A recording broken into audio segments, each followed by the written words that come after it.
اگر آپ اس چینل پر نیو ہیں تو چینل کو سبسکرائب کر دیجئے اور میری ویڈیو کو لائک اور شیئر کر دیجئے اور بیل آئیکن کو پریس کرنا مت بھولیے گا تاکہ میری ہر آنے والی ویڈیو آپ کو مل سکے۔ بسم اللہ الرحمن الرحیم۔ السلام علیکم۔ ہماری آج کی پہلی حدیث کا تعلق ان باتوں سے ہے جن سے ہمارے پیارے نبی صلی اللہ علیہ وآلہ وسلم نے پناہ مانگی ہے۔ حضرت سعد بن ابی وقاص رضی اللہ تعالیٰ عنہ سے روایت ہے، نبی صلی اللہ علیہ وآلہ وسلم ہمیں یہ دعا تاکید کے ساتھ سکھاتے تھے: اے اللہ، میں بخل سے تیری پناہ مانگتا ہوں۔ اے اللہ، میں بزدلی سے تیری پناہ کا طالب ہوں۔ اے اللہ، میں تیری پناہ مانگتا ہوں کہ ہم ناکارہ عمر کی طرف لوٹا دیے جائیں۔ اے اللہ، میں دنیا کے فتنوں اور عذاب قبر سے تیری پناہ لیتا ہوں۔ بخل یعنی کنجوسی، یہ ناپسندیدہ صفت انسان میں اس وقت پیدا ہوتی ہے جب اس کے دل میں دنیا کی اور مال و دولت کی محبت بھری ہوئی ہوتی ہے۔ وہ مال و دولت کو اپنے سے جدا نہیں کرنا چاہتا۔ یہی وجہ ہے کہ وہ اکثر حقوق اللہ یعنی زکوٰۃ، خیرات، صدقے اور قربانی وغیرہ جیسی عظیم عبادتوں کے اجر و ثواب سے محروم رہ جاتا ہے۔ اس کے علاوہ وہ حقوق العباد میں بھی کوتاہی برتتا ہے، یعنی کہ اپنے عزیز و اقارب اور رشتہ داروں پر بھی خرچ کرنے سے کتراتا ہے۔ بعض لوگ تو اپنا حلیہ اور ظاہری حالات بھی ایسے بنا کر رکھتے ہیں جیسے ان کے پاس کچھ بھی نہ ہو، حالانکہ ہمارے پیارے نبی صلی اللہ علیہ وآلہ وسلم کا فرمان عالی شان ہے کہ اگر تمہیں اللہ تعالیٰ اپنی نعمتوں سے نوازے، اپنا فضل کرے، تو تمہارے ظاہری حلیے اور حالات سے اس فضل کا اور نعمتوں کا اظہار ہونا چاہیے۔ بزدلی بھی دین اسلام میں ایک ناپسندیدہ ترین صفت ہے، کیونکہ بزدل شخص اللہ تعالیٰ کے راستے میں جہاد کرنے یا جان دینے سے گھبراتا ہے، اور اگر دین اور شریعت پر عمل کرنے میں مشکلات درپیش آ جائیں یا کسی چیلنج کا سامنا کرنا پڑے تو بزدل شخص ان حالات میں ہمت ہار دیتا ہے اور کمپرومائز کر لیتا ہے۔ اس کے علاوہ بزدل شخص ظلم کے خلاف آواز اٹھانے اور حق کا ساتھ دینے سے بھی کتراتا ہے۔ ہمارے پیارے نبی نے ناکارہ عمر یعنی لاچار کر دینے والے بڑھاپے سے پناہ مانگی ہے، کیونکہ بڑھاپے کی عمر میں انسان ذہنی اور جسمانی طور پر کمزور ہو جاتا ہے۔ اکثر اسے ایسی بیماریاں لاحق ہو جاتی ہیں جو اسے بستر کا ہی کر دیتی ہیں اور وہ مکمل طور پر دوسروں پر ڈیپینڈنٹ ہو جاتا ہے۔ ایسے حالات میں کبھی کبھی اولاد بھی اپنے والدین کو بوجھ سمجھنے لگتی ہے۔ اسی لیے قرآن پاک اور حدیث پاک میں ایسے بڑھاپے کی عمر سے جو انسان کو کمزور، لاچار اور مجبور اور محتاج کر دے، اس سے پناہ مانگی ہے۔ اس کے بعد ہمارے پیارے نبی نے دنیا کے فتنوں سے پناہ مانگی ہے۔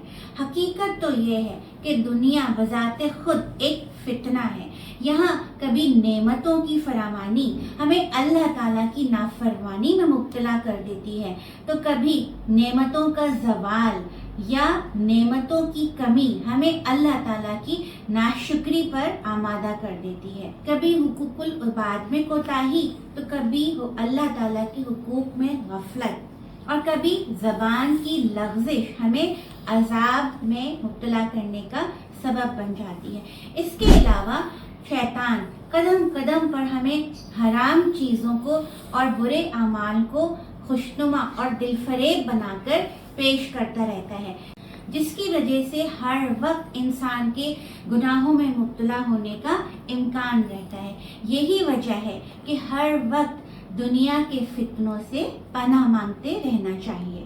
عذاب قبر کیونکہ ہمیں نظر نہیں آتا، اس لیے ہم اکثر اس کی طرف سے غفلت میں مبتلا ہو جاتے ہیں، حالانکہ عذاب قبر برحق ہے اور ہمارے پیارے نبی صلی اللہ علیہ وآلہ وسلم کی بے شمار احادیث سے ثابت ہے۔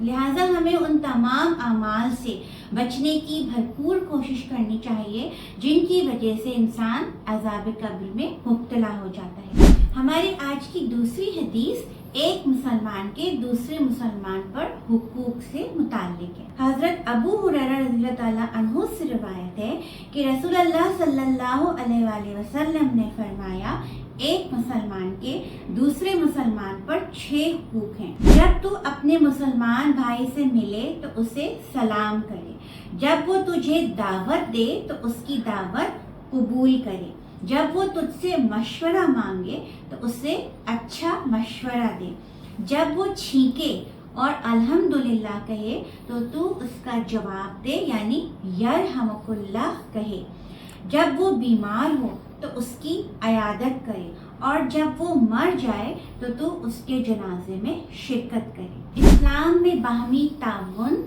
محبت اور بھائی چارے کے جذبات کو بہت زیادہ اہمیت دی گئی ہے، لہٰذا ہر موقع پر ان باتوں کی ترغیب دی گئی ہے جن سے آپس میں باہمی تعاون، محبت اور ہمدردی میں اضافہ ہو۔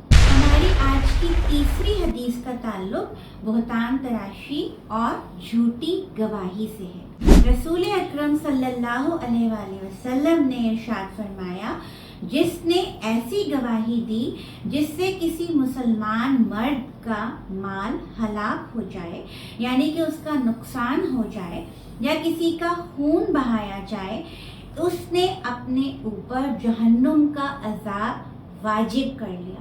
ایک اور حدیث میں رسول پاک صلی اللہ علیہ وآلہ وسلم نے ارشاد فرمایا، جھوٹی گواہی دینے والا اپنی جگہ سے ہلنے بھی نہیں پائے گا کہ اس کے اوپر جہنم واجب کر دی جائے گی۔ جھوٹی گواہی دینے کا مطلب یہ ہے کہ آپ کسی پر بہتان لگا رہے ہیں، اس پر کسی گناہ کا یا غلط کام کا الزام لگا رہے ہیں، جو بات آپ نے خود اپنے کانوں سے نہ سنی ہو یا جو کام آپ نے اپنی آنکھوں سے ہوتے ہوئے نہ دیکھا ہو، اس کے بارے میں بھی آپ گواہی دے رہے ہیں۔ جھوٹی گواہی اکثر اپنے کسی ذاتی مفاد کے لیے یا دوسروں کو نقصان پہنچانے کے لیے دی جاتی ہے۔ جھوٹی گواہی کی ایک صورت یہ بھی ہے کہ آپ نے کوئی غلط بات یا گناہ یا کام دیکھا ہو لیکن آپ اس کی گواہی دینے پر تیار نہ ہو، تو اس کی وجہ سے آپ انصاف کے عمل میں رکاوٹ بن رہے ہوتے ہیں۔ ہمارے معاشرے میں جھوٹی گواہی اور بہتان تراشی کو بہت ہلکا لیا جاتا ہے۔ آپ نے عموماً دیکھا ہوگا کہ عدالتوں میں لوگ قرآن شریف پر ہاتھ رکھ کر جھوٹی گواہی دے رہے ہوتے ہیں، اور بہتان تراشی یعنی کسی کے اوپر بھی کوئی غلط الزام لگا دینا تو ہمارے لیے کوئی مسئلہ ہی نہیں ہوتا، کیونکہ ہم یہ سمجھنے سے قاصر ہیں کہ ان تمام اعمال کا بدلہ صرف اور صرف جہنم کا دردناک عذاب ہے۔ ہماری آج کی چوتھی حدیث کا تعلق مرنے کے بعد ملنے والے اجر و ثواب سے ہے۔ حضرت ابو ہریرہ رضی اللہ تعالیٰ عنہ سے روایت ہے کہ رسول اکرم صلی اللہ علیہ وآلہ وسلم نے ارشاد فرمایا، جب انسان مر جاتا ہے تو اس کے عمل کا سلسلہ رک جاتا ہے یا ختم ہو جاتا ہے، سوائے 3 چیزوں کے: صدقہ جاریہ یا وہ علم جس سے فائدہ اٹھایا جائے، یا نیک اولاد جو اس کے لیے دعا کرے۔ اسی طرح کی ایک اور حدیث میں نبی پاک صلی اللہ علیہ وآلہ وسلم نے ارشاد فرمایا کہ کوئی مسلمان ایسا نہیں ہے کہ جب وہ کوئی درخت لگائے پھر اس میں سے کوئی انسان یا جانور کھائے تو اس کے لیے وہ صدقہ نہ ہو۔ جب کوئی انسان مر جاتا ہے تو وہ اپنے ساتھ کیا لے کے جاتا ہے؟ کچھ نہیں، لیکن اس کے اس دنیا سے جانے کے باوجود کچھ اعمال ایسے ہیں کہ وہ اس کو فائدہ پہنچاتے ہیں، اس کی مغفرت کا سامان بن جاتے ہیں۔ مثلاً جیسا کہ اس حدیث میں اشارہ فرمایا گیا کہ اگر انسان کوئی درخت لگا دے جس کے پھل اور سائے سے لوگ فائدہ اٹھائیں، یا کوئی رفاہ عامہ یا انسانیت کی بھلائی کا کام کر دے، جیسا کہ کوئی کنواں کھدوا دے، کوئی پانی کی سبیل لگوا دے، کوئی مسجد تعمیر کروا دے، یا مسجد میں